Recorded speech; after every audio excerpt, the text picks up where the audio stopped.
दोस्तों, आज की कहानी है बहु औरतों की बातों में आकर सच में रिश्ते खराब हो जाते हैं। दोस्तों, कहानी शुरू करने से पहले अगर हमारे चैनल को सब्सक्राइब नहीं किया हो तो कर लीजिए ताकि आपके पास पहुंचे हर नया वीडियो। शर्मा जी, कल से सावन शुरू हो रहा है तो चलिए कल सुबह हम भी जल लेकर मंदिर चलते, भोले बाबा का दर्शन करते और इसी बहाने दोस्तों के साथ घूमना भी हो जाएगा। फिर नुक्कड़ वाली दुकान पर इस मौसम की ठंडी ठंडी हवा खाएंगे और गर्मा गर्म चाय पियेंगे। क्या कहते हैं? श्रीवास्तव जी अपने मित्र शर्मा जी से कहते। शर्मा जी बोले, आप भी हद करते श्रीवास्तव जी। हम क्या औरतों की तरह झुंड बनाकर हाथों में फूलों का डलिया लेकर मंदिर जाएंगे? अरे हम सब की उम्र देखो, अब अगर हमारे बच्चे देखेंगे तो क्या बोलेंगे कि बुढ़ापे में इन सब पर सावन का रंग सट गया। नहीं नहीं, मैं नहीं जाऊंगा। बचपन की बात अलग थी, इस उम्र में ये सब शोभा नहीं देता। कुछ मित्र बोले, हाँ ये बात तो है। और सुबह मंदिर में औरतों की भीड़ लगी होती है। हम बूढ़े अगर वहाँ जमा हो गए तो बेकार में उनकी बातें सुनने को मिलेगी। आपका क्या भाभी जी तो सब आपको रोकने के लिए रही नहीं, हमारी घर वाली तो इस उम्र में भी बोलेगी। कुछ तो शर्म करो, बेटे बहू के सामने सावन मना रहे हो। श्रीवास्तव जी बोले, आप सबकी बात सुनकर ये तो तय हो गया कि आप लोग शरीर के साथ मन से भी बूढ़े होगे। कहाँ लिखा है कि सावन की जड़ी बस जवानों के लिए ही होती है? क्या सावन की हवा जब चलती है तो बूढ़ों को छोड़कर निकल जाती है? क्या हमें उस हवा का एहसास नहीं होता?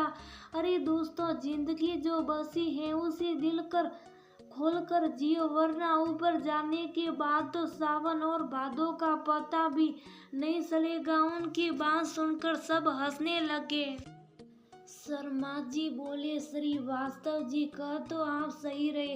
रिटायरमेंट के बाद हम शरीर और मन दोनों से आलसी हो गए। वह तो अच्छा, सब दोस्तों के साथ सुबह शाम मिलना हो जाता, वरना पूरा जीवन बच्चों की खुशियों को पूरा करने में बीता दिया। अपनी जवानी और सावन भादो कब बीत गया पता भी नहीं चला।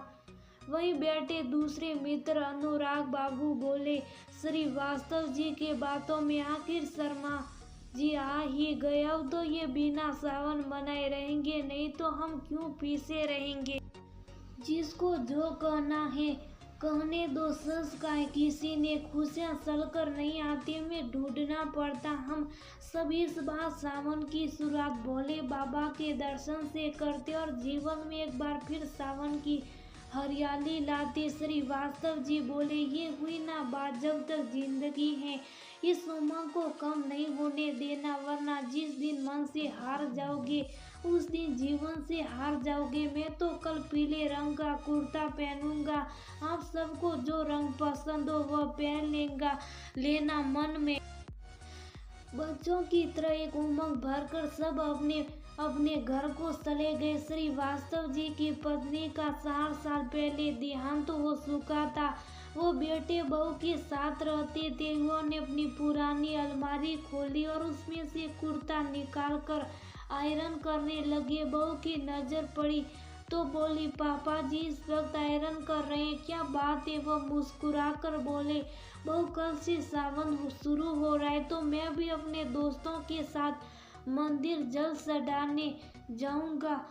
हम सब ने तय किया कि कल हम कुर्ता पजामा पहनकर जाएंगे और वही नुक्कड़ वाली दुकान पर सभी दोस्त इकट्ठा होंगे। इतना बोलकर वह खुश होकर आयरन करने लगे। कुछ देर बाद शर्मा जी का फोन आया। वह बोले, श्रीवास्तव जी कल की तैयारी हो गई? श्रीवास्तव जी बोले, हाँ हाँ मेरी तो पूरी तैयारी हो गई, बस कुर्ते मैं आयरन कर रहा हूँ। आप अपनी बताओ, आपके पास कुर्ता है या मैं अपना कोई दूसरा कुर्ता दूँ? दोनों मित्र कल की तैयारी की बातें कर रहे थे। इधर उनकी बहू सविता सुन रही थी। रात में खाना खाने के बाद सविता अपने पति विक्रम से बोली, मुझे बहुत बुरा लग रहा करने में, पर पापा जी को इस उम्र में ये क्या सूझी जो सावन मनाना चाहती। विक्रम बोला, क्या कहना चाहती हो? और क्या क्या? पापा ने श्वेता बोली, आपको पता है कल दोस्तों के साथ वो सावन मनाएंगे, रंग बिरंगे कुर्ते पहनकर मंदिर जाएंगे, फिर नुक्कड़ वाली दुकान पर जाकर चाय पियेंगे। बताओ कोई क्या सोचेगा अपना, नहीं तो हमारा ही सोच लेते। विक्रम बोला, अपने दोस्तों के साथ मंदिर ही तो जा रहे हैं, मैं सोचा ना जाने क्या बात हो गई, तुम भी हद करते हो। वह बोली, आपको कुछ अजीब नहीं लग रहा?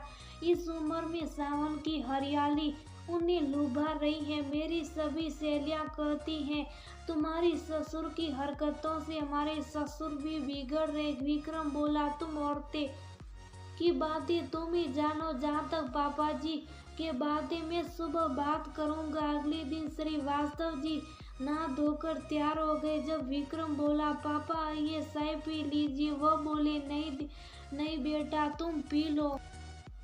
आज दोस्तों को वादा किया, मंदिर जाने के बाद दोस्तों के साथ मिलकर चाय पीना। विक्रम हंसकर बोला, पापा आप तो ये सावन भादो नहीं मना देते, फिर इस उम्र में आपको क्या सूझा? श्वेता बोली, पापा जी कुछ तो शर्म कीजिए, लोग देखेंगे तो क्या बोलेंगे? इस उम्र में लोग सफेद कुर्ता पहनकर आने वाली पीढ़ी को शांति का संदेश देते, आप तो रंग बिरंगे कुर्ते में सावन की हरियाली मना रही। श्रीवास्तव जी बेटे बहू दोनों को बोले, हमें भी सावन की हरियाली लुभाती है, और कहाँ लिखा है सावन बस औरतों और जवानों के लिए ही होती है? तुम्हारी माँ तो कहती थी सावन का महीना पति प्रेमियों के लिए होता है, तो क्या तुम्हारी माँ के जाने के बाद सावन की हवा बिना मुझे सोए ही निकल जाती? बहू तुम तो ऐसे कह रही हो मानो इस उम्र में मैं मंदिर जाकर कोई पाप कर रहा हूँ।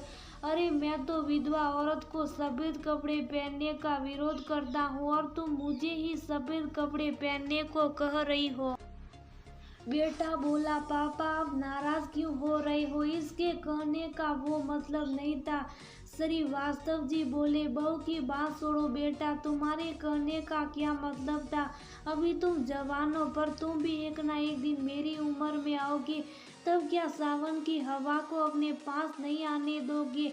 जब जवानी रहती है इंसान में बहुत जोश रहता है, उस जोश में वह भूल जाता है कि बुढ़ापा भी बाहें फैलाए उसका इंतजार कर रहा है। जवानी में मैं तुम पर प्रतिबंध नहीं लगाया, इसका मतलब ये नहीं कि बुढ़ापे में तुम मुझ पर प्रतिबंध लगाओ। याद रखना, कल आज और मरने के बाद भी मैं ही तुम्हारा बाप रहूंगा, तुम नहीं। इतना कहकर श्रीवास्तव जी घर से निकल गए।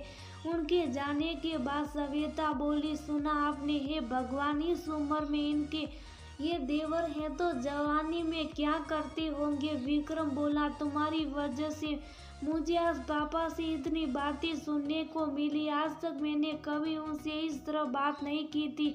सही तो बोल रहे वो, आखिर मेरे बाप है, मैं उनको कैसे टोक सकता हूँ? औरतों की बातों में आकर सच में रिश्ते खराब हो जाते हैं। इतना कहकर विक्रम भी ऑफिस के लिए तैयार होने चला गया। सोसाइटी में बुजुर्गों के रंग देखने लायक थे, सब रंग बिरंगे कुर्ते में थे। कुछ अपने बचपन के दिनों को याद कर रहे थे, कुछ अपनी जवानी के किस्सों को बता रहे थे। सबके चेहरे पर मुस्कुराहट थी। तभी दूसरी बिल्डिंग की छठी फ्लोर से वर्मा जी ने आवाज लगाई, दोस्तों सावन की झंडी में मुझे अकेला छोड़कर कहाँ जा रहे हो? थोड़ा ठहरो, मैं भी कुर्ता पहन कर आता हूँ। उनकी बात सुनकर सब ठहाका लगाने लगे। शर्मा जी बोले, श्रीवास्तव जी आज आपने हमें जीने का एक और मंत्र सिखाया, वरना तो हम अपनी बीमारी और दवाइयों में ही उलझे रहते। पर क्या इस तरह से हमारा इस उम्र में मस्ती मजाक करना सबको पसंद आएगा?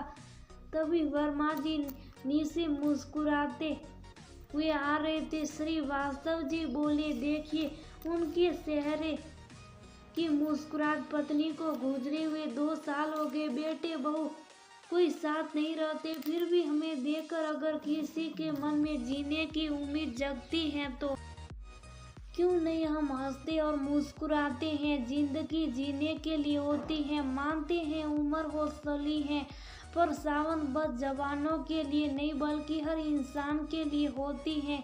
जो जिंदगी बसी है उसे खुशी से बिता लीजिए। हाँ, गम को पता ना चले कि हम उससे आंखें सुरा रहे हैं। श्रीवास्तव जी अपने बातों से हर किसी को जीने का हौसला देते थे। कहने वालों को जब बचपन और जवानी में नहीं रोक सके तो बुढ़ापे में क्या रोकेंगे, ये सोचकर सभी दोस्त मिलते रहे और अपना मन हल्का करते थे। दोस्तों, में हर कोई एक ना एक दिन बूढ़ा होगा, तो इस उम्र में और क्या सही है। अगर आपके परिवार का साथ ना मिले तो आप अपनी एक अलग दुनिया बनाइए जहाँ कुछ पल की खुशी मिले और अपने मन का बोझ भी हल्का कर सके।